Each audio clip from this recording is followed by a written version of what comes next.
नमस्कार दोस्तों।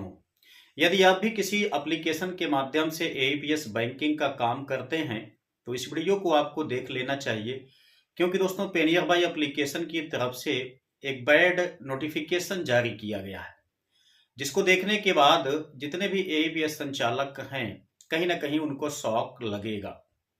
दोस्तों हम लोग जानते हैं कि इस समय एईपीएस के तौर पे काम करना काफी मुश्किल हो गया है। कैश की जो मैनेजमेंट है वो कहीं ना कहीं लोगों को बड़ा दुख पहुंचा रही है। भाई बैंक में अगर हम जाते हैं तो वहां पर एक निश्चित लिमिट से ज्यादा बैलेंस को विड्रॉ नहीं कर सकते हैं, लेकिन कस्टमर को भाई अगर पैसे नहीं देंगे तो कस्टमर हमारे शॉप पर नहीं आएगा, जिससे हमारी अर्निंग नहीं हो पाएगी। अब दोस्तों पेनियर बाई एप्लीकेशन लगातार आप लोगों को सावधान करता आया है कि अपने कस्टमर से आप एक्स्ट्रा शुल्क ना लें, यह गैर कानूनी है। लेकिन दोस्तों अभी के टाइम में जो नोटिफिकेशन जारी किया गया है ये तो शायद उससे भी ज्यादा डेंजरस है। अब मुझे जहां तक लगता है कि एईपीएस संचालकों की जो इनकम है वो कहीं ना कहीं दोस्तों घटने वाली है। तो सबसे पहले आप लोग इस नोटिफिकेशन को अच्छी तरह से रीड कीजिए, समझिए, उसके बाद कमेंट बॉक्स में आप लोग अपना जवाब लिखना। आप दोस्तों यहाँ स्क्रीन पे देख सकते हैं, मैं आपको दिखाना चाहूंगा, देख लीजिए। 29 दिसंबर 2024 का ये नोटिफिकेशन है, यानी कि आज के दिन का ही ये नोटिफिकेशन है, जिसमें आपको कुछ खास चीज बताई गई है। ध्यान से समझिए। कहा गया है बीसी एजेंट ग्राहकों से केवल बैंक द्वारा निर्धारित दरों के अनुसार ही शुल्क लें।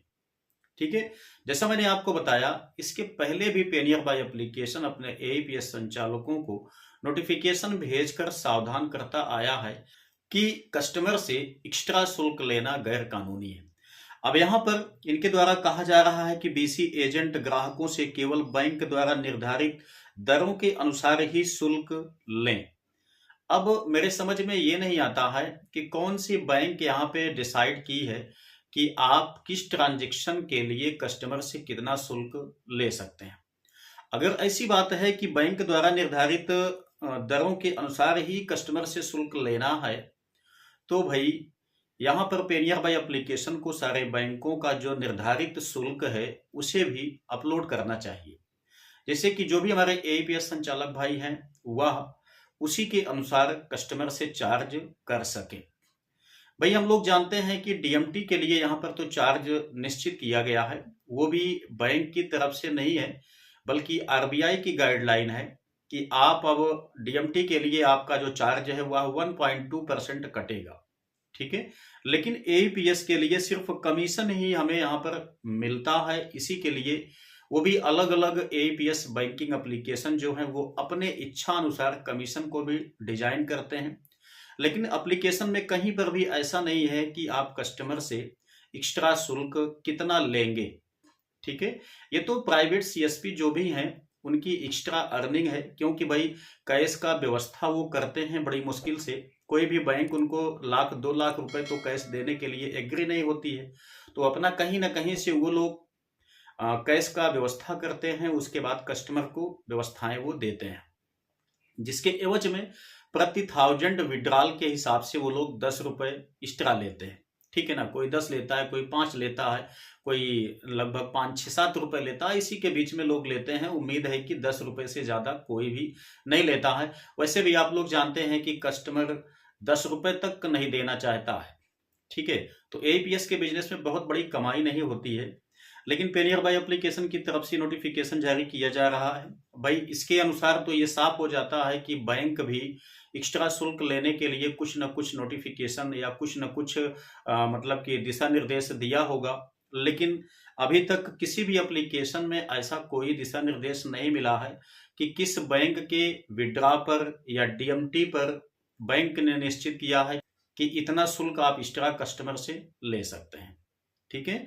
अब चूंकि ऐसा यहाँ पर नोटिफिकेशन जारी किया गया है तो मैं पेनियर बाई कंपनी से आग्रह करूंगा कि वो उस लिस्ट को भी एप्लीकेशन में इम्प्लीमेंट करे जो बैंकों द्वारा निर्धारित शुल्क दिया गया है। ठीक है। जिससे कि हमारे जो भी एईपीएस संचालक भाई हैं वह उसी के अनुसार अपने कस्टमर से एक्स्ट्रा शुल्क ले सके।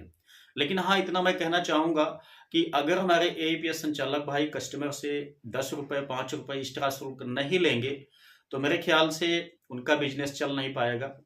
क्योंकि वो डेली का डेली कम से कम 5-7 लाख या 3-4 लाख कैश की व्यवस्था बड़ी मुश्किल से भी करना चाहेंगे तो नहीं हो पाएगा।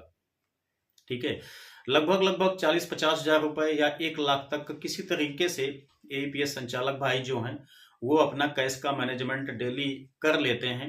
ठीक है, उसी से उनका कुछ कमीशन बन जाता है, कुछ एक्स्ट्रा शुल्क ले लेते हैं और इसी के परिणाम स्वरूप उनका लगभग लगभग 200-300-400-500 रुपए का डेली का इनकम बन जाता है। अब अगर इस तरीके से यहाँ पर इतना बड़ा प्रतिबंध लगाया जाएगा तो जाहिर सी बात है कि हमारे जो भी एईपीएस संचालक भाई हैं उनका काम नहीं चल पाएगा और अंततः उन्हें एईपीएस का बिजनेस छोड़ना ही पड़ेगा। ठीक है, तो यही था नोटिफिकेशन जो मैंने आप लोगों के साथ साझा किया, जो मुझे उचित लगा वो मैंने आप लोगों को सुझाव भी दिया, कंपनी को भी सुझाव दिया और आप लोगों से भी एक उम्मीद है कि आप लोग एईपीएस बैंकिंग का काम करते हैं तो निश्चित है कि ऐसे वीडियो को थोड़ा से बढ़ावा दीजिए ताकि कंपनी तक हमारी बातें पहुंचे। और यहाँ पर जो कमीशन के विषय में बार बार हम लोगों को इस तरीके से डिमोटिवेट किया जाता है, इसके विषय में कुछ न कुछ बढ़िया प्रबंध किया जाए और कमीशन जो एक्स्ट्रा लिया जा रहा है इसे कहीं ना कहीं स्थापित रहने दिया जाए। इसी में हमारी भी भलाई है, आपकी भी भलाई है और एईपीएस कंपनियों की भी भलाई है। तो उम्मीद करते हैं कि ये वीडियो आपके लिए काफ़ी ज़्यादा इन्फॉर्मेटिव लगा होगा। आप लोग अपनी राय कमेंट बॉक्स में निश्चित ही टाइप कीजिएगा। तो चलिए मिलते हैं नेक्स्ट वीडियो में नई जानकारी के साथ, तब तक के लिए जय हिंद।